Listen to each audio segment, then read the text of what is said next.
नाथ मुझने मति शुद्ध देजो, हइये सदा सेवक भाव રહેજો।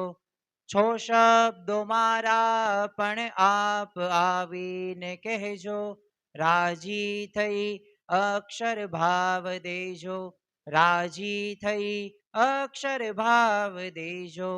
સ્વામિનારાયણ સાક્ષાત અક્ષર પુરુષોત્તમા, સર્વેભ્યં પરમાં શાંતિમ આનંદમ સુખમર્પયેત। શ્રી સ્વામિનારાયણ ભગવાનની જય। અક્ષર પુરુષોત્તમ મહારાજની જય। ગુણાતીતાનંદ સ્વામી મહારાજની જય। પ્રમુખ સ્વામી મહારાજની જય। પ્રગટ ગુરુ હરિ મહંત સ્વામી મહારાજની જય। સુરત અક્ષરધામ મહોત્સવની જય। દરેક દિવ્ય હરિભક્તોને ભાવથી જય સ્વામી નારાયણ। આજના પ્રવચનનો મુખ્ય વિષય આમ તો કર્મનો સિદ્ધાંત, પરંતુ અહીંયા બેઠેલા દરેક હરિભક્તોને એક પ્રશ્ન થતો હશે કે હવે તો અમારી જિંદગી અડધી પૂરી થઈ ગઈ છે, તો હવે અમને આ કર્મનો સિદ્ધાંત કઈ રીતે લાગુ પડે? શ્રી કૃષ્ણ ભગવાને શ્રીમદ ભગવદ્ ગીતાની અંદર તો આ કર્મનો સિદ્ધાંત સમજાવ્યો છે, ભાગવતની અંદર પણ આ કર્મના સિદ્ધાંતની વાત આપવામાં આવે છે, અને સ્વામિનારાયણ ભગવાને પણ આ કર્મના સિદ્ધાંતની વાત કરવામાં આવે છે। અને સાથે સાથે બાળ મંડળની સત્સંગ વિહારની બુકની અંદર પણ એ ધૃતરાષ્ટ્રનો એ કર્મનો સિદ્ધાંતને લગતો પ્રસંગ આપવામાં આવે છે।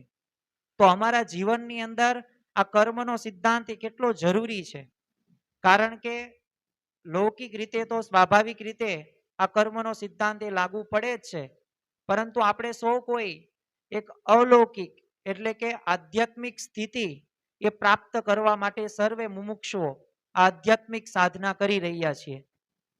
આ સંયુક્ત સભા હોય કે રવિ સભા હોય કે સમયા ઉત્સવની અંદર આપણે સેવા કરતા હોય, પણ આપણો એક જ ધ્યેય છે કે એવું જ્ઞાન પ્રાપ્ત કરીને એવું એકાંતિક ધર્મના અંગો સિદ્ધ કરીને આપણે અક્ષરરૂપ થઈને પુરુષોત્તમની ભક્તિ કરવી। અને આ આપણો બીએપીએસ સંસ્થાનો એ સિદ્ધાંત છે, અને આ ઉપાસનાને આપણે સૌ કોઈ વરેલા છીએ। તો પછી આ કર્મનો સિદ્ધાંત, તો આજના દિવસે આપણે કર્મનો સિદ્ધાંત છે શું, કેટલા પ્રકારના કર્મો છે, અને સાથે સાથે શું આપણે ભાગ્ય બદલાવી શકાય? તો 9 એવા ઉપાયોની વાત કરવામાં આવશે કે જે શાસ્ત્રોક્ત રીતે આ 9 જો ઉપાયો આપણે આપણા જીવનની અંદર અમલમાં લાવીએ તો ખરેખર આપણે જે અશાંતિ, જે દુઃખી થઈ જઈએ છીએ વિપરીત પરિસ્થિતિની અંદર, એ આપણે ભયભીત થઈ જઈએ છીએ, તો એ બધા પ્રશ્નોના જવાબો એ આજના પ્રવચનની અંદર આપણે મેળવવાના છીએ। પ્રથમ જ તે આપણને એક પ્રશ્ન થાય કે આ કર્મ છે શું? તો મન કે વાણી કે શરીર દ્વારા આપણે કોઈ પણ ક્રિયા કરવી આને કર્મ કહેવાય। અને શાસ્ત્રની અંદર તો ત્યાં સુધી લખ્યું છે કે માણસ જે કરે છે ને એનું પરિણામ અનિવાર્ય છે, ફરજિયાત એનું પરિણામ મળે જ તે। શ્રીમદ ભગવદ્ ગીતાની અંદર જે શ્રી કૃષ્ણ ભગવાન અને અર્જુનનો એ દિવ્ય સંવાદ છે, જે 18 અધ્યાયની અંદર 700 શ્લોકની અંદર એ અર્જુનના દરેક પ્રશ્નનું સમાધાન એ શ્રી કૃષ્ણ ભગવાને કરેલું છે। તો એમાં 3જા અધ્યાયની અંદર 21મા શ્લોકની અંદર કર્મ સંબંધિત શ્રી કૃષ્ણ ભગવાન અર્જુનને કહે છે કે યદદા ચરિતિ શ્રેષ્ઠ સમદેવ વેરતો જનઃ, કે મનુષ્ય જે કરે છે ને તે અન્ય લોકો પણ અનુસરે છે, એટલે કર્મ ખૂબ મહત્વનું છે। હવે આપણે જીવન જીવીએ છીએ તો ઘણી બધી વખત આપણને એવા અનુભવો પણ થયા હશે કે ઘણા બધા 2 નંબરના ધંધા કરતા હશે, કે ચોરી કરતા હશે, અપ્રામાણિકતા રાખતા હશે, છતાં પણ એ પોતે સુખી છે। અને જે પ્રામાણિકતાથી, નિષ્ઠાથી, એ મહેનતથી પોતે આગળ વધે છે, પણ છતાં પણ એના જીવનની અંદર એને જે મેળવવું છે એ મેળવી શકતા નથી। તો ત્યાં એ કર્મનો સિદ્ધાંત લાગુ પડે છે। જીવનમાં આપણે ઘણા બધા ભેદભાવો જોઈએ છીએ, જેવા કે દુનિયામાં કોઈક અમીર જોવા મળે છે, કોઈક ગરીબ જોવા મળે છે, ગરીબને જોઈએ તો આપણને થોડુંક દુઃખ લાગે, કોઈક અત્યંત બુદ્ધિશાળી છે તો કોઈક પાછા મૂર્ખ પણ છે। તો આ એક સનાતન પ્રશ્નનો ઉત્તર એ શાસ્ત્ર આપણને કહે છે, અને એ છે કર્મનો સિદ્ધાંત। અને જો આ સૃષ્ટિનો એક અફર અને એક ન્યાયી નિયમ શું છે કે જેવી કરણી તેવી ભરણી. અને આપણે એક સનાતન સિદ્ધાંત સાથે વરેલા છીએ કે સારા કામનું સારું ફળ, ખરાબ કામનું ખરાબ ફળ, જેવું વાવો તેવું લણો, એના જેવી વાત. કર્મ તણો સિદ્ધાંત સનાતન, કર્મ તણો સિદ્ધાંત સનાતન. એટલે કે આપણને અત્યારે જે કંઈ પણ મળ્યું છે એ માત્ર ને માત્ર આપણા ભૂતકાળના કંઈક કર્મનું ફળ છે. આ સિદ્ધાંત દ્વારા ભગવાન પોતે એક કર્મ ફળ દાતા છે. પણ આપણે તો અહીંયા ધન્યોસ્મિ પૂર્ણ કામોસ્મિ, નિષ્પાપો નિર્ભય સુખી, અક્ષર ગુરુ યોગેન સ્વામી નારાયણ શ્રયાત. એટલે કે આપણે એવો આશરો કરીને બેઠા છીએ, એવો મહાત્મ જ્ઞાન યુક્ત નિશ્ચય કરીને, અને એ પ્રાપ્તિના કેફની અંદર ઘણી બધી વખત આપણે આ બોલીએ છીએ. અને ખરેખર આપણે નિર્ભય છીએ, પરંતુ નિર્ભય છીએ પણ જો કર્મના સિદ્ધાંત પ્રમાણે જો આપણે પણ ચાલીએ નહીં ને, તો આપણા જીવનની અંદર કે સત્સંગની અંદર પણ ઘણી બધી વખત એવી પરિસ્થિતિ બનશે કે જ્યાં આપણે પાછા પડી જશું. તો એવી વાતો આજે આપણે કરવી છે. પ્રથમ તો કર્મનો નિયમ કેવો છે? તો શ્રી કૃષ્ણ ભગવાન કહે છે અવશ્યમેવ ભોક્તત્યમ કૃતમ કર્મ શુભાશુભમ. કે માનવી જે સારા કે ખરાબ કર્મ કરે છે ને, એનું ફળ એને ભોગવવું જ પડે છે. એટલે કે કર્મનું ફળ જો આપણે ટાળવું હોય કે પૈસા દઈને પણ ટાળી શકાતું નથી. અને કર્મથી કોઈ બચી શકતું નથી. ફરી વખત આપણે શ્રીમદ ભગવદ્ ગીતાનો 3 અધ્યાયનો 5મો શ્લોક જોઈએ તો નહીં કશ્ચિત ક્ષણમપી જાતુમ તિષ્ઠત્ર કૃતકૃતમ. કે એક ક્ષણ પણ કોઈ માણસ કર્મ કર્યા વગર રહી શકતો નથી. અત્યારે આપણે સભાની અંદર બેઠા છીએ તો આ પણ એક કર્મ જ થયું. કોઈક વ્યક્તિ એવું કહેતો હશે કે મારે કંઈ કર્મ કરવું નથી, મારે નવરું બેસી રહેવું છે, તો એ પણ એક કર્મ જ થયું. કોઈક પોતે સેવા કરતા હશે અને સેવામાં તે પોતે ગાફલાઈ રાખતા હશે તો એ પણ એક ગાફલાઈ રાખવાનું પણ કર્મ થયું. કોઈક વિદ્યાર્થી હોય તો એ સારી રીતે અભ્યાસ કરે, દરરોજની 10 થી 12 કલાક પોતે અભ્યાસ કરે તો એનું કર્મ થયું. તો અમુક વિદ્યાર્થી એવા છે કોઈ કંઈ કર્મ કરતાય નથી, તો એ પણ એક કર્મ જ થયું. એટલે આ સિદ્ધાંત આપણને સાચો લાગે અને આ શ્રી કૃષ્ણ ભગવાનના વાક્યો પણ સાચા લાગે કે એક ક્ષણ પણ કોઈ માણસ કર્મ કર્યા વગર રહી શકતું નથી. અને કર્મથી મુક્તિ કેવી રીતે થાય તો એ પણ આપણને ખબર હોવી પડે. તો જ્યારે શાસ્ત્ર વાંચીએ તો એમાં 3 રીતે એ મુક્તિ બતાવી છે. એમાં પ્રથમ તો નિષ્કામ કર્મ છે. શ્રી કૃષ્ણ ભગવાન હોય કે સ્વામિનારાયણ ભગવાન હોય કે રામ ભગવાન હોય, એ દરેક ઈષ્ટદેવ આપણા ભગવાન કે આપણે જે સંપ્રદાયની અંદર અત્યારે બેઠા છીએ તો દરેક જગ્યાએ નિષ્કામ કર્મની વાત કરવામાં આવે છે.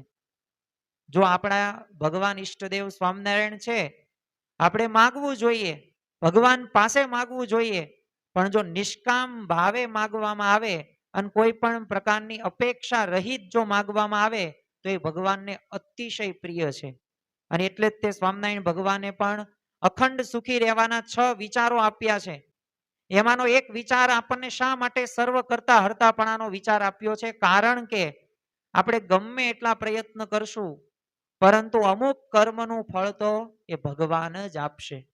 આપણે ગમે એટલી પ્રાર્થના કરી હોય પરંતુ અમુક વાર એ ભગવાન, કારણ કે જે દાસના દુશ્મન હરિ કેદી હોય નહીં, જેમ કરશે તેમ સારું જ કરશે. લૌકિક રીતે આપણે એમ માનતા હોય કે હું આ પ્રાર્થના કરું તો ફળે તો જ તે ભગવાન સાચા, પણ વાસ્તવિક જગતની અંદર એવા ઘણા બધા ઉદાહરણો આપણને ખ્યાલ છે.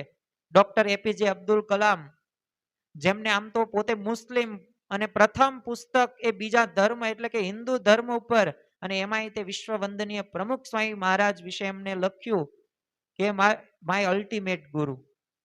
અને ખરેખર ટ્રાન્સન્ડેશન પરાત પર જ્યારે પુસ્તક વાંચીએ પરંતુ એમનો જ્યારે જીવન પ્રસંગ જોઈએ ત્યારે પણ આપણને ખ્યાલ આવે.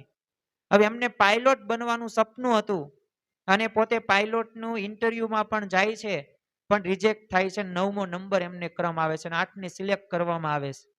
ત્યારે પોતે નાસીપાસ થઈ જાય છે, હતાશ થઈ જાય છે. પણ એમને સંતે સાચી સમજણ આપી કે આના કરતા પણ ભગવાને તારા માટે કંઈક સારું ઘડ્યું હશે. અને આ વિચારથી પોતે ભારતના રાષ્ટ્રપતિ બને છે. પાયલોટ નહીં, પણ ત્રણેય પાંખના વડા પોતે બને છે. એટલે લૌકિક રીતે આપણે ઘણા બધા પ્રયત્નો કરીએ અને અમુક વાર ન પણ મળે. કારણ કે ભગવાનને સંતો કેવા કૃપાળુ છે. આપણે એક વખત આશરો કર્યો તો એમને જે રીતે તમે સત્સંગમાં સારી રીતે સેવા કરો અને તમારો મોક્ષ થાય. અને શ્રીજી મહારાજે જેમ વચનામૃતની અંદર કહ્યું છે, મારો કહેવાયણો છે એને મારે તલ માત્ર પણ કસર રહેવા દેવી નથી. જેમ પરમહંસોને 114 પ્રકરણોમાંથી 111 પ્રકરણો તો એ પરમહંસો અને સંતો માટે હતા. અને હરિભક્તોને પણ કસણીની અંદર એ શ્રીજી મહારાજે રાખેલા હતા. તો જો કોઈ એનું મુખ્ય કોઈ કારણ હોય ને તો એક જ કારણ કે એ કસણીમાંથી પસાર કરીને એમની મુમુક્ષુતા કે ખપ જોવો હતો. અને એવી પરીક્ષા કે એવા સંજોગો બનવાના છે. પણ કહેવાનું શું છે કે આશા વગર કરેલું કર્મ રહ્યું તો એ ખરેખર નિષ્કામ કર્મ રહ્યું ને એ ભગવાનને અતિશય પ્રસન્ન છે. માગવું જોઈએ. જેમ કોઈક સંતાનો હોય તો એના માતા પિતા પાસે જ તે પોતે માગે, અન્ય કોઈ વ્યક્તિ પાસે માંગણી ન કરે. એમ આપણે એમના આશરો કરીને બેઠા છે અને આપણા ભગવાન છે તો પછી આપણે એમની સાથે માગવું પડે. પણ માગવામાં પણ એક સાથે લૌકિક સાથે આધ્યાત્મિકતા જેવું માગવું જોઈએ. આપણને જે પણ ભગવાન આપે તો એના માટે આપણે એવી આધ્યાત્મિક સ્થિતિ પણ સાથે સાથે થાય. જો આવું માગવામાં આવે તો ભગવાન અતિશય પ્રસન્ન થાય છે. અને બીજું રીત આપવામાં આવ્યું છે કે ભગવાનને અર્પણ કરેલું કર્મ. આપણે જે પણ કંઈ કરીએ અને જેવું કરીએ, સેવા કરીએ, ભક્તિ કરીએ, કથા વાર્તા કરીએ કે કથા વાર્તા સાંભળીએ તો આ બધાની અંદર ભગવાનને જો છેલ્લે અર્પણ કરવામાં આવે તો એ ફળ રહ્યું ને ભગવાનને ગમે છે. અને ત્રીજું રીત આપવામાં આવ્યું છે આત્મભાવથી કરેલું કર્મ. ઘણી બધી વખત શરીર બળ એટલું બધું કામમાં આવતું નથી. ઘણી બધી વખત એક તાર્કિક કે બૌદ્ધિક રીતે પણ ભગવાન પ્રસન્ન થતા નથી. પણ એ આત્મભાવથી કરેલું, કારણ કે ભાવથી કરેલું કોઈ પણ કર્મ રહ્યું ને ભગવાનને ગમે છે. એ ભલે મીરાબાઈ હોય કે નરસિંહ મહેતા હોય, એમની પાસે એટલી બધી સંપત્તિ નહોતી, એટલા બધા 32 ભાતના પકવાનો ભગવાનને જમાડતા નહોતા. પણ એમનો જે આત્મભાવ હતો, એ ભગવાન પ્રત્યેની એ ભક્તિ હતી ને એ અતિશય સારી હતી ને એટલે જ તે ભગવાન એમના ઉપર પ્રસન્ન થયેલા છે.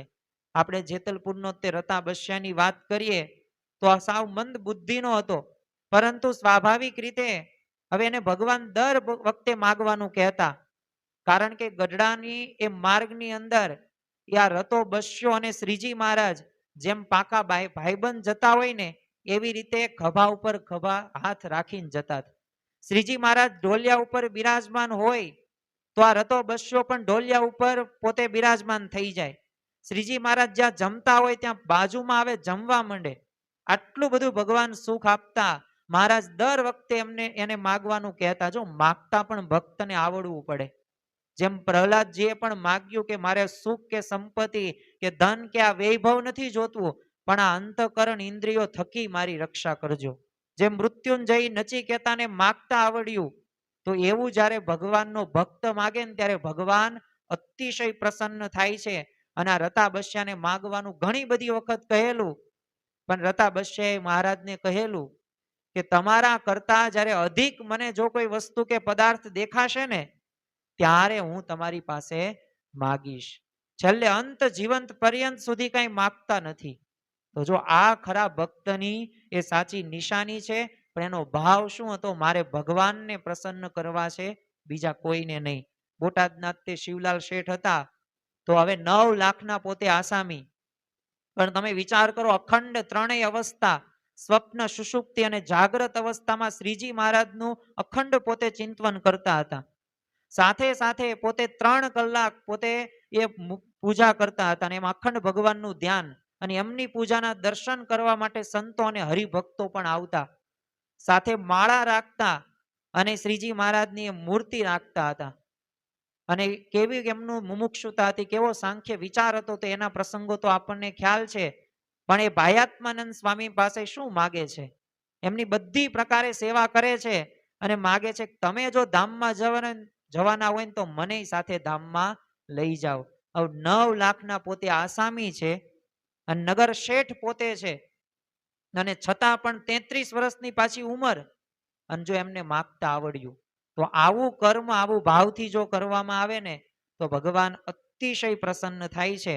કર્મના મુખ્ય 3 પ્રકારો, આમ તો આ જીવનના ચક્રને ચલાવવા માટે 3 ભાગની અંદર વહેંચવામાં આવે છે. એમાં પ્રથમ છે ક્રિયામન કર્મ. હવે આ ક્રિયામન કર્મ એટલે શું? તો જે કર્મો આપણે વર્તમાનની અંદર અત્યારે કરી રહ્યા છીએ. અત્યારે આપણે આ કથા વાર્તા સાંભળી રહ્યા છીએ અને શ્રીજી મહારાજે નવધા ભક્તિની અંદર પ્રથમ સ્થાન કથા વાર્તાને આપ્યું છે.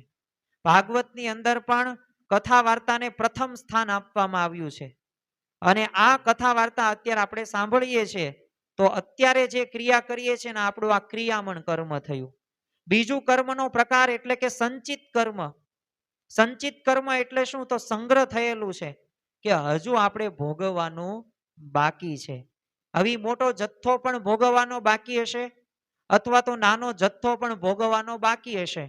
આપણે ઘણી બધી વખત એવું કહીએ છીએ કે આનો દસકો આવ્યો, તો દસકો આવ્યો કે આનું ચાલી ગયું, હાલી ગયું, તો એ બધુંય તે એ સ્વાભાવિક રીતે સંચિત કર્મને આધારિત જ થાય છે.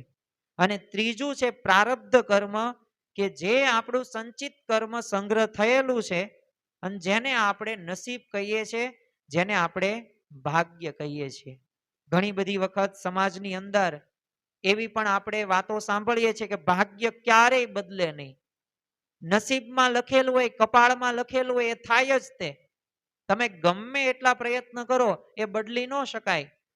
પણ જ્યારે શાસ્ત્રોના જ્યારે ગહન અભ્યાસ કરવામાં આવે અને સંતોની કથા વાર્તા જ્યારે સાંભળવામાં આવે, ત્યારે આ ભાગ્યને પણ બદલી શકાય છે. પણ એ સમજતા પૂર્વે આ 3 કર્મને આપણે ટૂંકમાં થોડુંક જોઈએ.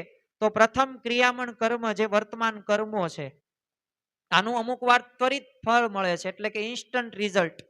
દાખલા તરીકે તમે અત્યારે જમીને આવ્યા હોય ને પાણીપુરી ખાધી હોય, તો જો તમારું તરત પેટ હમણે ભરાઈ ગયું જમ્યા ત્યારે. સવારે તમે ભાખરી નાસ્તો જમો તો એ તમારું ક્રિયામણ કર્મ, તરત પેટ ભરાઈ ગયું. કોઈક તમને અશ્લીલ દ્રશ્ય જોવો છો કે વાંચો છો કે બોલો છો કે સાંભળો છો, તો એ તમારું તરત તે મન તમારું બગડી જશે અને એવા અયોગ્ય વિચારો પણ આવશે. તો આ કર્મ એટલે કે ત્વરિત ફળ, અને જેને આપણે ક્રિયામણ કર્મ તરીકે ઓળખવામાં આવે છે. ભગવાને આપણને 5 જ્ઞાનેન્દ્રિયો, 5 કર્મેન્દ્રિયો આપવામાં આવેલી છે અને 11મું મન. એ 5 જ્ઞાનેન્દ્રિયો દ્વારા આપણે શું ગ્રહણ કરવું એ આપણે નક્કી કરવાનું છે. ભગવાને શ્રી કૃષ્ણ ભગવાન હોય કે સ્વામિનારાયણ ભગવાન હોય કે રામ ભગવાન હોય, કર્મ એ સ્વતંત્ર રાખેલું છે. એટલે જ તે આટલી બધી આપણને કથા વાર્તા કે સૂચનો કે સ્વામીની વાતો કે વચનામૃત કે સત્સંગ દીક્ષાનું વાંચન કરવાનું કહે છે. એ વાંચીને શું કરવાનું? એક કર્મમાં લાવવાનું છે. આપણે એમ કહીએ છીએ કે અક્ષરધામમાં જવા માટેની 2 પાંખો છે, આજ્ઞા અને ઉપાસના. પણ એ આજ્ઞા એટલે શું? આપણું કર્મ. આપણે શું કરવાનું છે, શું જોવાનું છે, શું બોલવાનું છે, કેવી રીતે સેવા કરવાની, કેવી રીતે ભક્તિ કરવાની, કેવી રીતે પૂજા કરવાની, કેવી રીતે પ્રાપ્તિનો વિચાર કરવાનો છે, તો આ બધુંય આપણું કર્મ થયું. અને એ જો સારી રીતે કરવામાં આવે જ્ઞાનેન્દ્રિયો દ્વારા, કર્મેન્દ્રિયો દ્વારા, તો ભગવાનને આપણે વધુ નજીક જઈ શકીએ. અને મનને પણ જીતવાની જરૂર છે, કારણ કે મુખ્ય આપણું મેનેજમેન્ટ કરતા કોણ છે? તો આપણું મન છે. એટલે જ તે આપણે ઘણી બધી વખત સાંભળ્યું છે કે જેને મન જીત્યું એને જગ જીત્યું. જેને મન જીત્યું એ નિયમ ધર્મની અંદર પોતે આગળ છે. આપણે ઘણી બધી વખત સત્સંગ કરતા હોઈએ અને નિયમ ધર્મની અંદર વધતા ઓછા પ્રમાણની અંદર થતું હોય કે ન થતું હોય, પણ થતું હોય તો એના જીવનની અંદર એ મનને એને કાબુમાં લીધો હોય. અને એટલે જ ગુણાતીતાનંદ સ્વામીએ કહ્યું છે કે અમુક મનને રમાડે છે તો અમુક મન એને રમાડે છે. એટલે હવે આપણે નિત્ય વિચાર કરવા જેવો કે હવે આપણને મન રમાડે છે કે આપણે મનને વશ કરી લીધું છે. જો વશ કરી લીધું તો આધ્યાત્મિક માર્ગની અંદર ઉત્તરોત્તર પ્રગતિ કરી શકીએ અને એવું સુખ પણ આપણને આવે કે જેવું સંતો પરમહંસો અને વર્તમાન કાળે એ પ્રગટ સત્પુરુષ જે મોક્ષનું દ્વાર છે મહંત સ્વામી મહારાજ જેવું સુખ આપણને પણ આવે અને એવો અક્ષરભાવ આપણના જીવનની અંદર પણ આવે. એટલે બીજું કર્મ છે સંચિત કર્મ, જેને આપણે જમા થયેલું કર્મો કહીએ છીએ, કે જે કર્મનું ફળ ભોગવવાનું હજી બાકી છે, એટલે કે અભક્ત કર્મ. અને જે સંચિત કર્મ છે તમે કોઈક ગરીબને મદદ કરો, તમે કોઈ લેવા દેવા વગર કોઈકનું અપમાન કરો કે અભાવ અવગુણની અંદર પડો, તો આ બધુંય સંગ્રહિત થયેલું કર્મ છે. અને આખા જીવનમાં એ પાપ અને પુણ્ય એ બંનેનો મોટો પટારો રહ્યો ને એ જમા થાય છે. જો પુણ્ય વધુ કર્યું હોય તો એનો પટારો વધશે, જો પાપ વધુ કર્યું હશે તો એનો પટારો વધશે. જેમ રાવણે પણ ઘણું બધું એવા કુકર્મો કરેલા હતા, પણ જો એનો એક સમય આવ્યો ત્યારે રામ ભગવાને પોતે એનો વિનાશ કરે છે. એ કુંભકર્ણ હોય કે કંસ હોય કે દુર્યોધન હોય, એ દરેકને પોતાનું કર્મનું ફળ ભોગવવું પડ્યું છે. એ ધૃતરાષ્ટ્ર અંધ હતા, પરંતુ એના જ તે ધર્મપત્ની એ પતિવ્રતા નારી એ ગાંધારી, પણ એ અંધ નહોતા, પણ એ અંધ બન્યા એ પ્રમાણે રીતિ રિવાજ પ્રમાણે એ જમાનાની અંદર, પરંતુ એ દુર્યોધનને પાછો વાળી શક્યા નહીં, એના સ્વભાવોને નિયંત્રણમાં લાવી શક્યા નહીં. અને એ જે રીતે એમને કર્મ કરવું પડે, જે માતા પિતાની જે ફરજ આવે, એ જો ફરજ ચૂક્યા તો સામે કેવું મહાભારતનું 18 દિવસની મહાભીષણ યુદ્ધ થાય છે એ આપણને ખ્યાલ છે. એટલે જ તે વેદ વ્યાસજીએ 1,00,000 શ્લોક લખ્યા છે. પણ 1,00,000 શ્લોકની અંદર એ મહાભારતના પણ પર્વો ઘણા બધા છે.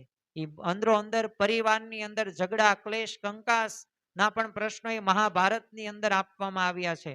એટલે જેવું તમે કર્મ કરો તેવું તમારે ફળ ભોગવવું પડશે.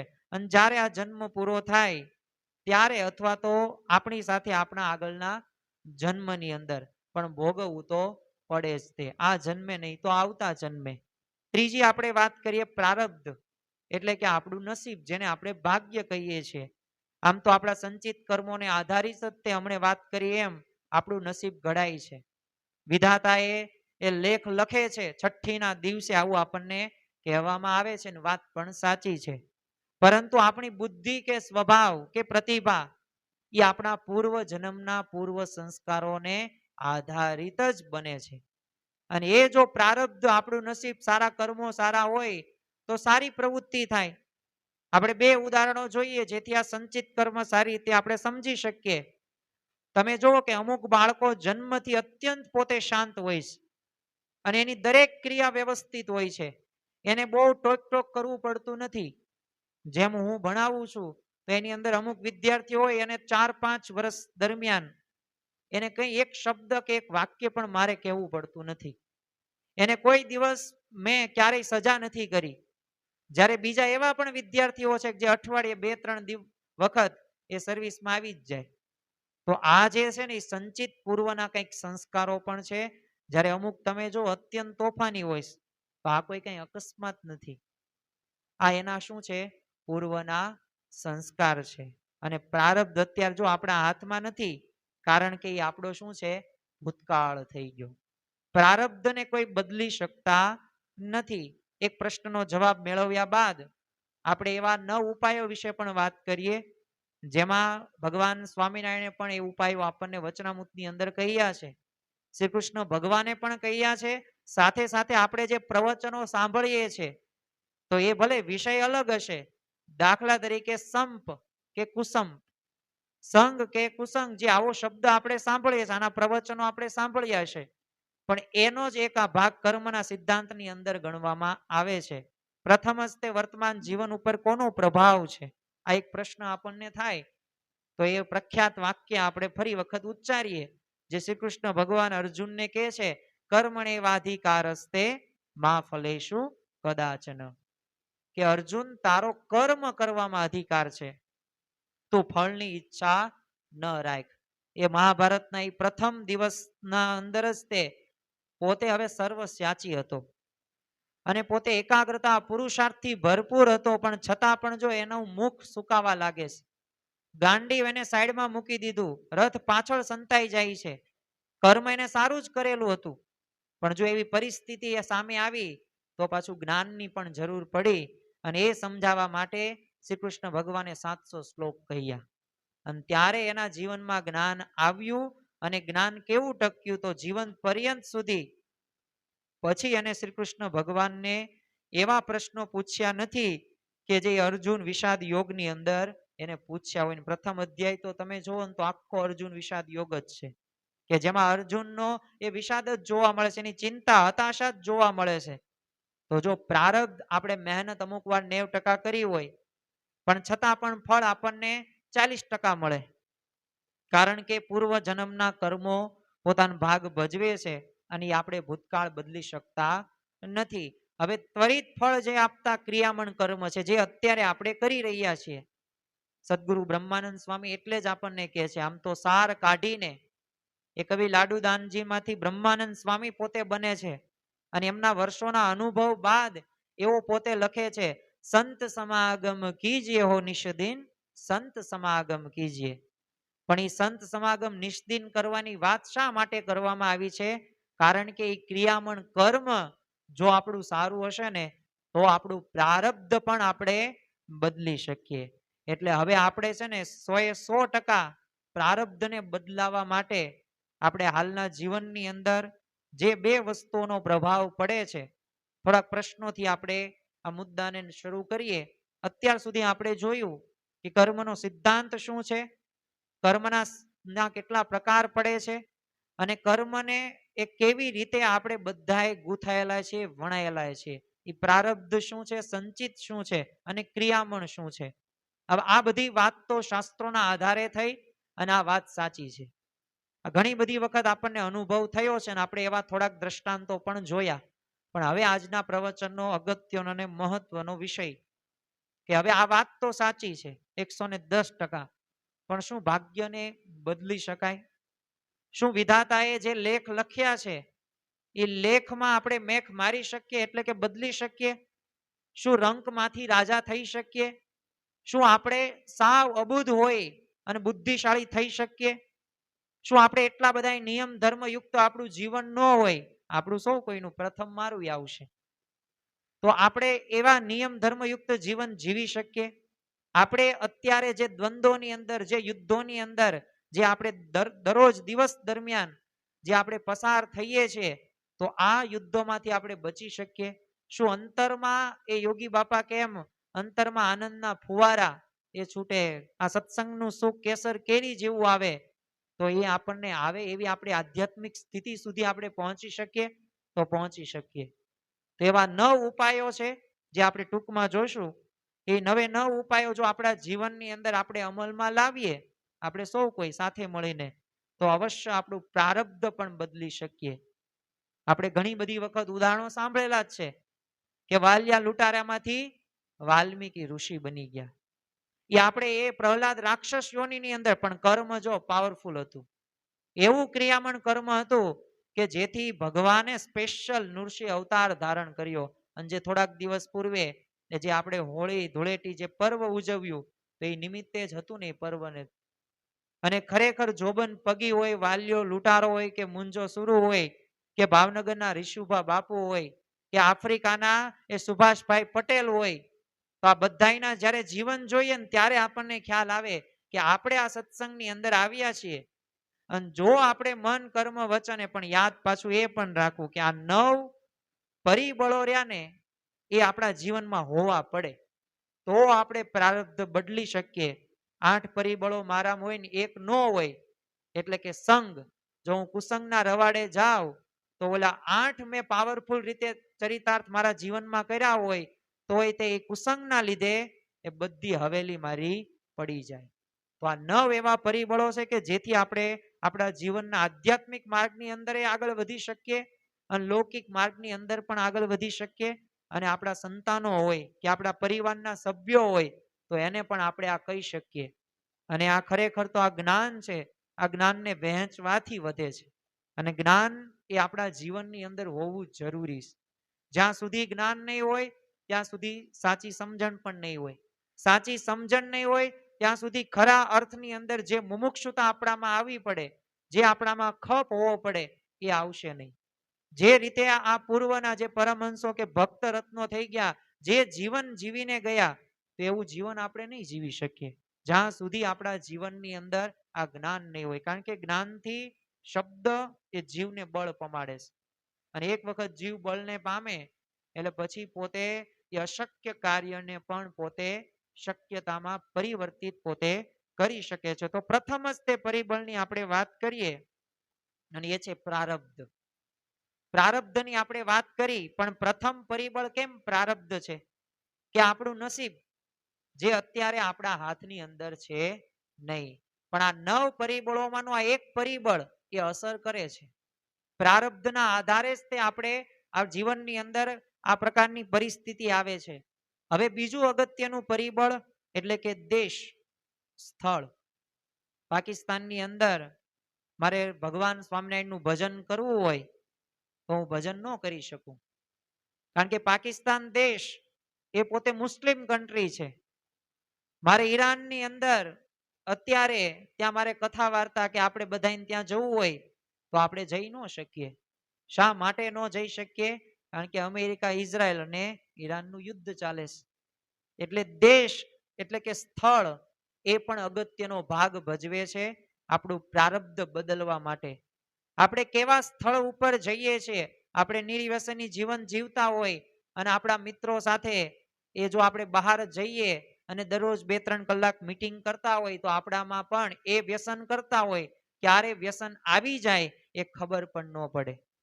જે વ્યસન કરતા હોય ને એને તમે 10 નો સર્વે કરો તો એમાં 4 થી 5 તો એવા જ હશે કે જેની વ્યસન કરવાની શરૂઆત એના સગા સંબંધીએ એક કટકો આપ્યો છે.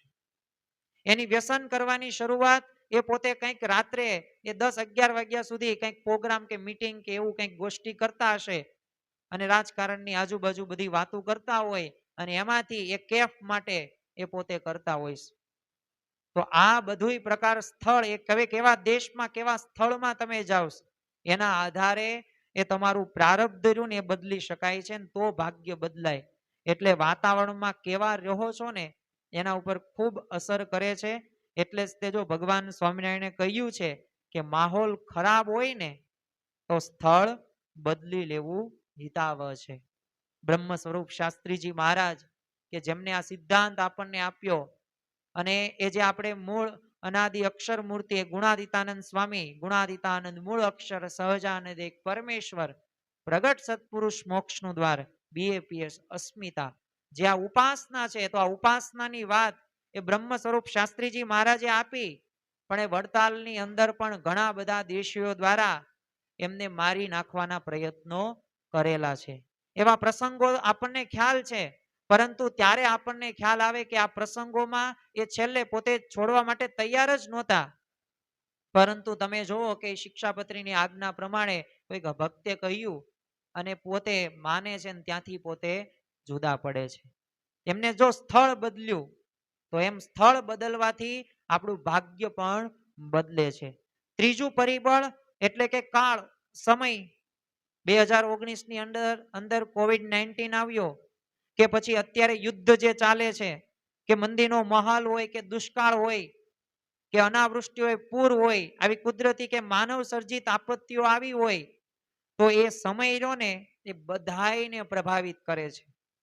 એમાં તમારે ગમે તેવું સારું કરવું હોય તો પણ તમે કરી શકતા નથી. તમારું ભાગ્ય તમે બદલી શકતા નથી.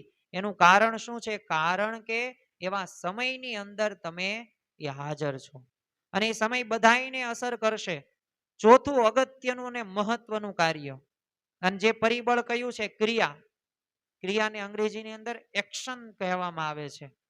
એટલે કે તમારો કિંમતી સમય તમે ક્યાં અને કેવી રીતે એ રોકાણ એટલે કે ઇન્વેસ્ટ કરો છો ને એના આધારે તમારું ભવિષ્ય નક્કી થાય છે. કોઈકને ડોક્ટર બનવું હોય, કોઈકને એન્જિનિયર બનવું હોય, કોઈકને ચાર્ટર્ડ એકાઉન્ટન્ટ બનવું હોય કે કોઈકને IAS કે IPS કે IFS બનવું હોય તો આ બધી તે નોકરી કે વ્યવસાય કે ધંધો કરવા માટે એને પોતાનો ગોલ કે લક્ષ્ય નક્કી કરવો પડશે કે આટલો સમય મારે આ કાર્ય કરવાનું છે. ગમે તેમ થઈ જાય પણ આ 24 કલાકની અંદર આ કામ થવું જ પડે. ડોક્ટરને લગ્ન પ્રસંગની અંદર જ્યારે જે ભણતા હોય વિદ્યાર્થી જ્યારે અવસ્થાની અંદર હોય તો ત્યારે એ કોઈ સામાન્ય નાના એવા પ્રસંગોની અંદર પણ બહુ આવી શકતા નથી. અરે ઘણા બધા તો એવા પણ પ્રસંગો આપણે જોઈએ છે ને આપણા સગા વાલામાં પણ હશે કે સગી બહેનના લગ્ન હોય, સગા ભાઈના લગ્ન હોય છતાં પણ એ પરીક્ષા દેવાની હોય તો પોતે પરીક્ષા દેવા જાય, પરંતુ આ લગ્નની અંદર પોતે ડિસ્કો કે એનો લાભ કે ફોટા કેમેરો એને શોખ હોય નહીં. તો જો લક્ષ્ય પ્રત્યે પોતે સજાગ છે. એને તમે ગમે હાલો હાલને ફરવા, હાલને આપણે પિક્ચર જોવા જઈએ તો એમ ન જાય, બધુંય બંધ કરે. એટલે લક્ષ્ય પ્રત્યે પોતે ક્રિયા એની એવી છે. અને જો સમયની કિંમત છે, 2015 ની અંદર કહેવત એક હતી, હું જ્યારે 10મું ધોરણ ભણતો હતો, તો ટાઈમ ઇઝ મની, એટલે કે સમયને પૈસા સાથે નવાજવામાં આવતો. 2-3 વર્ષ પસાર થયા એટલે મનીમાંથી ટાઈમ ઇઝ ગોલ્ડ, સોનાની કિંમત એ પૈસા કરતા પણ વધુ છે. કારણ કે તમે જુઓ કે પૈસા સામે જુઓ ને સામે તમે સોનું જુઓ, તો આજથી 15-20 વર્ષ પહેલા સોનાનો જે ભાવ હતો એ આજે તમે 1,60,000 કે 1,63,000 10 ગ્રામનો થઈ ગયો. તો ટાઈમ ઇઝ ગોલ્ડ. 2019-20 ની અંદર કહેવત બદલાણી કે ટાઈમ ઇઝ પ્લેટિનિયમ. ગોલ્ડ કરતા પણ મોંઘું પ્લેટિનિયમ હોય છે. અને અત્યારના સમયની અંદર નવી તેમાં અપગ્રેડ કરીને આપણે કેવું હોય તો ટાઈમ ઇઝ ડાયમંડ. પ્લેટિનિયમ કે પૈસા કે સોના કરતા પણ અગત્યનો સમય એટલે કે ડાયમંડ એટલે હીરા સાથે તુલના કરવામાં આવે છે. એટલે જ તે આપણે એક ભજન સાંભળ્યું હશે, તારી એક એક પડે જાય લાખની, તું તો માળા રે જપી લે ઘનશ્યામની. એક એક પળ, હવે એ સમયની અંદર લાખ લાખની કીધીશ, તો અત્યારે આપણે કરોડ અબજ પણ ગણી શકીએ. તમારી પાસે 24 કલાક હોય, બધા પાસે 24 કલાક છે. ચાલો આપણી પાસે 2 કલાકનો સમય છે. દરરોજ આપણે 3-4 કલાક ફ્રી રહીએ છીએ. તો એ સમયની અંદર તમે શું કરો છો? જો તમારી પાસે ઓપ્શનો ઘણા બધા છે, એક બાજુ ફોન છે અને એક બાજુ ધાર્મિક ગ્રંથો છે, સ્વામીની વાતો હોય, વચનામૃત હોય, સત્સંગ દીક્ષા ગ્રંથ હોય, કે જીવન ચરિત્ર હોય, કે જીવન પ્રસંગો હોય, અને એક બાજુ ફોનની અંદર એ સોશિયલ મીડિયાની અંદર ઇન્સ્ટાગ્રામ હોય, ફેસબુક હોય કે વોટ્સઅપ હોય, કે જે તે પ્રકારના ઇન્ટરનેટ બ્રાઉઝર્સ હોય. હવે તમારે કેમાં સમય આપવો છે એ તમારે નક્કી કરવાનો છે. અને 100% એ જો આપણે એક આધ્યાત્મિક માર્ગની અંદર, જો લૌકિક માર્ગની અંદર જો બંનેને આપણે એ સમતોલન સાથે આગળ વધીએ તો લોકનું પણ માસ પણ સારું થાય અને પરલોકનું પણ સારું થાય. ક્યારેય આપણી ગુણાતીત ગુરુ પરંપરાએ એવું નથી કહ્યું કે બધુંય પડતું મૂકીને મંદિરે સાધુ થવા આવતા રહ્યો.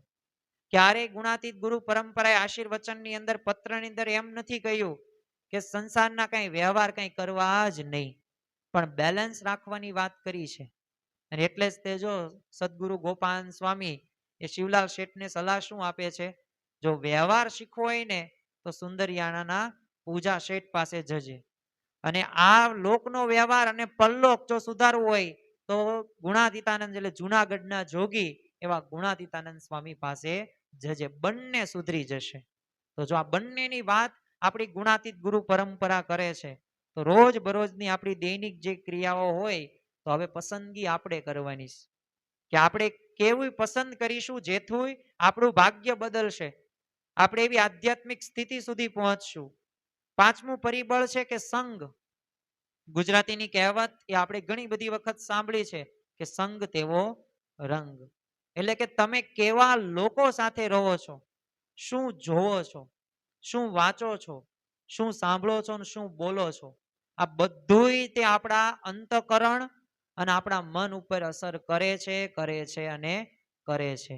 એટલે જેવા સાથે આપણે રહીએ ને એવા આપણે બની જઈએ છીએ. તમે જુઓ કે સત્સંગ દીક્ષા ગ્રંથની અંદર મહંત સ્વામી મહારાજે 216મા શ્લોકની અંદર કહે છે કે આ લોકમાં સંગ બળવાન છે, જેવો સંગ હોય તેવું જીવન બને. આથી સારા મનુષ્યનો સંગ કરવો અને કુસંગનો તો સર્વથી ત્યાગ કરવો. એટલે કુસંગી મિત્રો સાથે કે કુસંગી વ્યક્તિઓ સાથે રહેવું જોઈએ નહીં. વચનામૃતની અંદર પણ શ્રીજી મહારાજ પોતે એ એક ઉદાહરણ આપે છે. ટૂંકમાં આપણે જોઈએ કાચનો મહેલ હોય ને તખતા બધા જડ્યા હોય ને દારૂ પીવાતા હોય શીશા ભરી ભરીને, અને ત્યાં ગમે તેવા ત્યાગી જાય કે ગૃહસ્થ જાય કે ભજન ભક્તિ કરવા વાળા જાય તો એ અસર કરે અને કરે જ તે. અને સામે તમે ઘાસની ઝૂંપડીમાં એક સંતો બેઠા હોય, ફાટેલી તૂટેલી એ ગોદડી હોય અને એ કથા વાર્તા કરતા હોય ને તમે ત્યાં બેસો તો તમારું મન શાંત થાય અને થાય. તો આ જો સંઘની અસર. પણ કુસંગ જેમ કરીએ છીએ એના 3 પ્રકારો છે. આ 3 કુસંગની પણ આપણે ઓળખાણ હોવી પડે. આપણે એક ખાલી કહીએ એના પ્રકારો. પેલો અંતનનો કુસંગ. અંતનનો કુસંગ એટલે શું? ઇન્દ્રિયોનો અંતકરણ, જે આપણને મન આપણું કહીએ છે મંજીલાલ, એ પ્રમાણે કરીએ તો એ અંતરથી થયું. એ બહારથી કઈ આપણો કુસંગ ન કહે તો જો એ અંતરથી ઇન્દ્રિયો દ્વારા કુસંગ કરીએ તો પણ આપણું ભાગ્ય ન બદલી શકીએ. આપણે એવી સ્થિતિ સુધી ન પહોંચી શકીએ. બીજો છે બહારનો કુસંગ. બહાર એટલે કે આપણે જે શરીરની બહાર જેવા લોકો સાથે મિત્રો સાથે રહેતા હોય તો એ બહારનો સંગ પણ અસર કરે છે કુસંગ. અને ત્રીજો છે અગત્યનો ને મહત્વનો કે સત્સંગનો પણ કુસંગ. મહારાજે આ પણ વાત કરી છે. મહારાજે એવું નથી કહ્યું કે સત્સંગમાં તમે આવો ને એટલે અહીંયા કુસંગ લાગશે જ નહીં. બધી જગ્યાએ બધાય સ્વભાવો વાળા એ હરિભક્તો કે મુમુક્ષુ હોય જ છે. ઓળખી રાખવા. ઘણી બધી વખત એવા પણ હવે આ સત્સંગનો કુસંગ એટલે શું? તો કોઈક હરિભક્ત જ હોય, માથાના મુંગટ જ છે, આપણે અવગુણ નથી ગાતા, પરંતુ એ પોતે મોડી વાત કરતા હોય કે ભાઈ એ નિયમ રહ્યો ને એ તો બધું 200 વર્ષ જૂની વાત છે. અત્યારે આ કળિયુગની અંદર એવો નિયમ પાલન કરાય નહીં. એ તો જે કરવું હોય ને એને કરે. આપણે જેટલા થાય ને એટલા જ નિયમ પડાય. અને ભગવાને આવું શરીર આપ્યું છે અને આપણે ઉપવાસ કરીએ અને આવા નિયમ ધર્મ નકરા પાળવીએ તો આત્મા કેટલો દુભાય.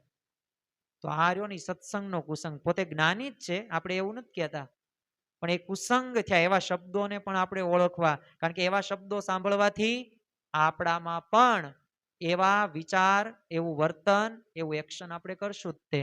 શ્રીજી મહારાજ ગરડા પ્રથમના 48મા વચનામૃતની અંદર જો એટલે જ કે છે નિત્ય પ્રાર્થના કરવાની વાત કરીશ અને આપણે પૂજાની અંદર કરીએ છીએ પણ કુસંગ થકી મારી રક્ષા કરજો. એ કુસંગ થકી રક્ષા શા માટે કરવાની કહે છે? કારણ કે કુસંગ આટલો અસર કરે છે. એક પ્રસંગ જોઈએ તો નિર્વિકાપાનંદ સ્વામી પોતે સંત હતા. દીનાનાથ ભટ્ટને છે ને શ્રીજી મહારાજનો અવગુણ એવો નાખ્યો કે આ શિક્ષાપત્રીની અંદર તમારું નામ લખ્યું નથી. હવે આટલું ખાલી કહ્યું અને આ દીનાનાથ ભટ્ટને શું આવે છે?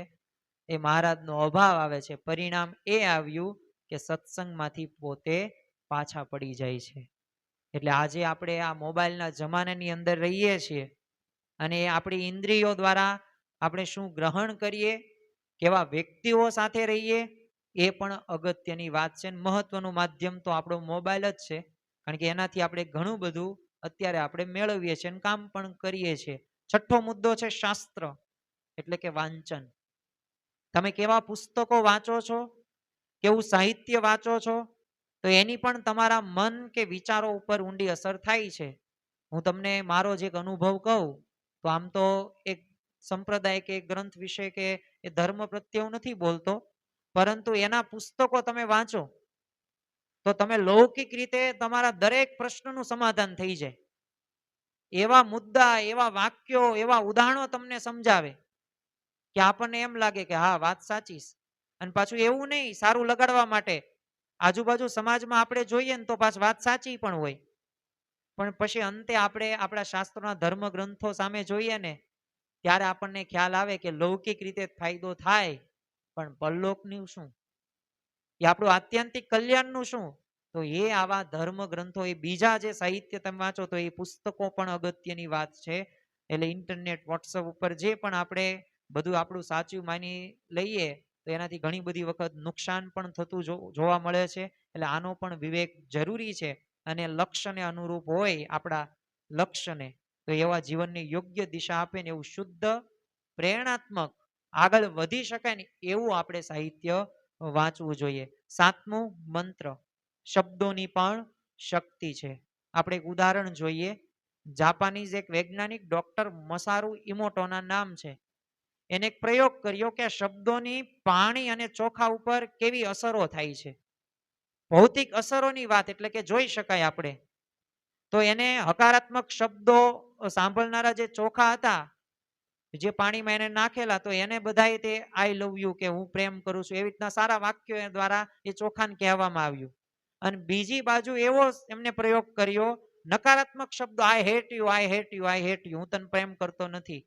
તો એ જે છેલ્લે પરિણામ આવ્યું ને ત્યારે એ જે સફેદ જે ચોખા હતા તો એ સકારાત્મક શબ્દો બોલવાથી એ સફેદ રહ્યા અને સામે સફેદ જ ચોખા હતા પણ નકારાત્મક શબ્દો એને સંભળાવવામાં આવ્યા તો એ કાળા ચોખા થઈ ગયા. તો આટલી અસર થાય છે. તો આપણા શરીરની અંદર તો 70% પાણી બનેલું છે. એટલે નકારાત્મક શબ્દો એ આપણા અંદરથી નષ્ટ કરી નાખે છે આપણા વિચારોને. એટલે એવા શબ્દો, એવા વિચારો એ આપણે એનાથી દૂર રહેવું જોઈએ. અને અંતકરણની શુદ્ધિ માટે આપણે જે સ્વામિનારાયણ મહામંત્ર, બહુ બળિયો મહામંત્ર છે. આપણે બે જ તે ટૂંકા દ્રષ્ટાંતો જોઈએ. પ્રથમ જ તે યોગી બાપા શાસ્ત્રી મહારાજ જ્યારે ગોંડલની અંદર બિરાજમાન હતા, તો યોગી બાપાને સાપ કરડે છે. સ્વાભાવિક રીતે સાપ કરડે તો આપણે દવાખાને લઈ જઈએ, વૈદ્યને આપણે બોલાવીએ, વેદ પાસે લઈ જઈએ જેથી દવા થાય. તો આમને શાસ્ત્રીજી મહારાજને વાત કરી. શાસ્ત્રીજી મહારાજ કે અક્ષર દેરી છે ત્યાં એમને બેસાડો અને ધૂન શરૂ કરી દો, હું આવું છું. પોતે આવે છે, ધૂન સતત ઘણી બધી કલાકો સુધી આ સ્વામિનારાયણ મહામંત્ર નું ધૂનનું ઉચ્ચારણ કર્યું અને બોલ્યો. અને એ જે સાપનું ઝેર હતું એ ઝેર ઉતરી જાય છે. પણ એક થોડીક ખોટ રહે છે કે જે ટચલી આંગળી હતી એ થોડીક વાંકી રહી, પણ ઝેર ક્યાં ગાયબ થઈ ગયું? પેલી આંગળી. તો એ કઈ ખબર પણ પડ્યું નહીં. તો જો આવી રીતે સ્વામિનારાયણ મહામંત્ર આટલો બળ્યો છે, એટલે તે ગુણાતીતાનંદ સ્વામીએ પોતાની વાતોની અંદર કહ્યું છે કે મૂંઝવણ આવે તો કેમ કરવું? તો સ્વામિનારાયણ સ્વામિનારાયણ ભજન કરવું એટલે મૂંઝવણ ટળી જાય. અને આપણા ગુરુ વિશ્વ વંદનીય પ્રમુખ સ્વામી મહારાજ, તો એ આપણી ગુણાતીત ગુરુ પરંપરા હોય. રાત્રે 2-2, 3-3 વાગ્યા સુધી સૌરાષ્ટ્રમાં વરસાદ ખેંચાણ હોય તો ધૂન કરેલી છે. સ્વામિનારાયણ મહામંત્ર કરે, પોતે બોલે છે અને આપણને કહે પણ છે. તો આપણી પાસે તો એવો મંત્ર છે, તો આ આપણા ભાગ્યને બદલવા માટે સક્ષમ છે. અને છેલ્લા બે મુદ્દા, એટલે કે 8મો મુદ્દો દીક્ષા, દ્રઢ સંકલ્પ. કોઈ પણ વ્યક્તિ પોતાના કોઈ પણ ક્ષેત્રની અંદર આગળ વધ્યા હોય ને, તો એમને ધ્યેય તો નક્કી કર્યું જ હશે. અરે સામાન્ય કોઈક વ્યક્તિ હોય કે જે મજૂરી કામ કરતો હોય, તો એને પણ એવો દ્રઢ સંકલ્પ કર્યો હશે કે મારે 5 વર્ષ પછી આ જગ્યાએ પહોંચવું છે. એ સંકલ્પ સાથે પોતે સતત ધ્યેય સાથે મહેનત કરશે. એટલે સારી સારી વાતો આપણે જો ઘણી બધી વખત સાંભળીએ છીએ, હું કે તમે, પણ પૂરતી નથી. ભાગ્યને બદલવું હોય ને તો 8મો મુદ્દો આ દ્રઢ સંકલ્પ પણ એટલો જ જરૂરી છે. કારણ કે જીવનમાં ઉતારવાનો દ્રઢ સંકલ્પ સાથે આગળ વધવાનું છે. જીવનમાં આપણે કેમ સફળ નથી થતા? તો જો 5 એવા મુદ્દા છે કે જેમાંથી આપણે પસાર થતા જ નથી. પ્રથમ વિચાર. વિચાર આપણને બધાને આવે. હવે અત્યારે મેં પ્રવચન તમને કીધું આ કર્મનો સિદ્ધાંત, એટલે મને એવું લાગે તમને વિચાર આવે. ઘણી બધી વખત આપણે આવા શબ્દો સાંભળીએ, વાંચીએ, એટલે આવું થાય છે. પણ વિચાર પછી બીજો આપણે મુદ્દો નથી લાવતા, અને એ છે કાર્ય. એક્શન્સમાં લાવવું પડે. વિચારથી કોઈ તે આગળ વધી શકતા નથી. એ વિચાર પછી લાવવું પડે કાર્ય, એને કાર્ય કરવું પડે.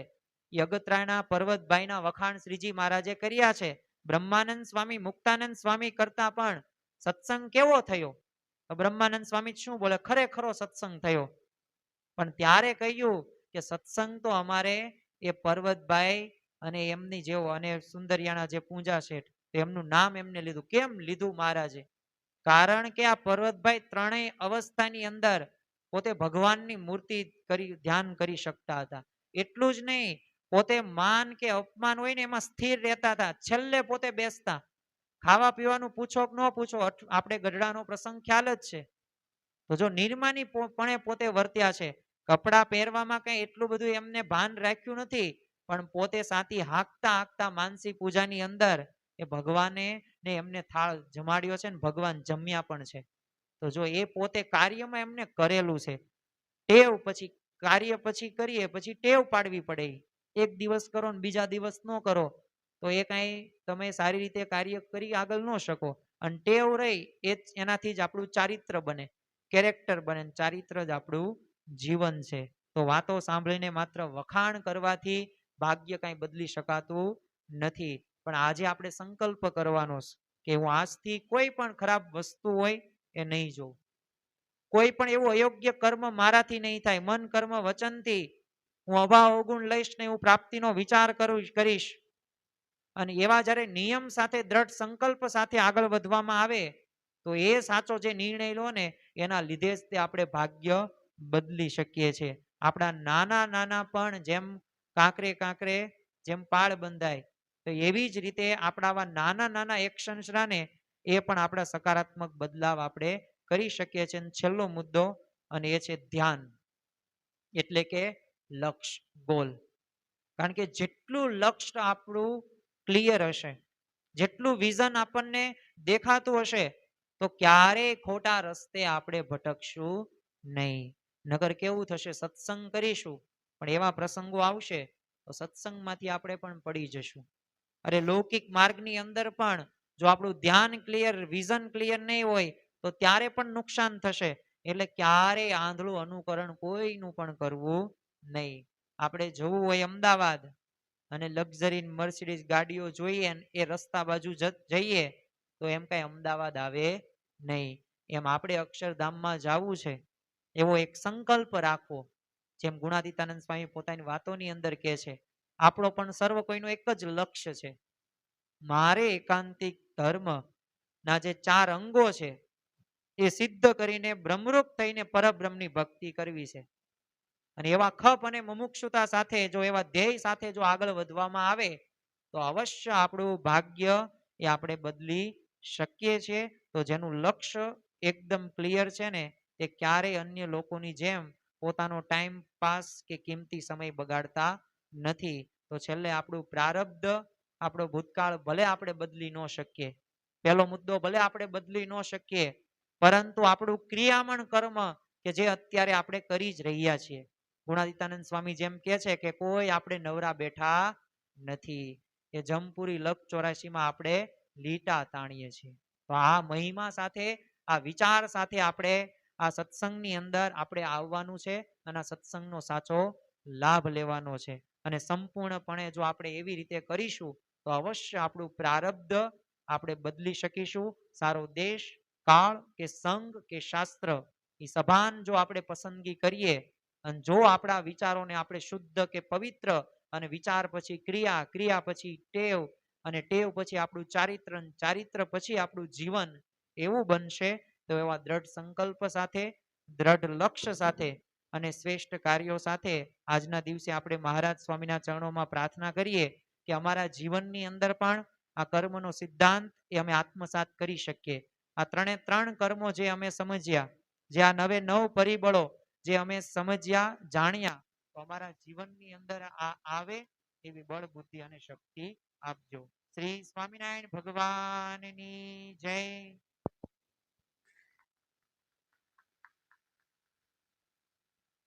નીતિનભાઈએ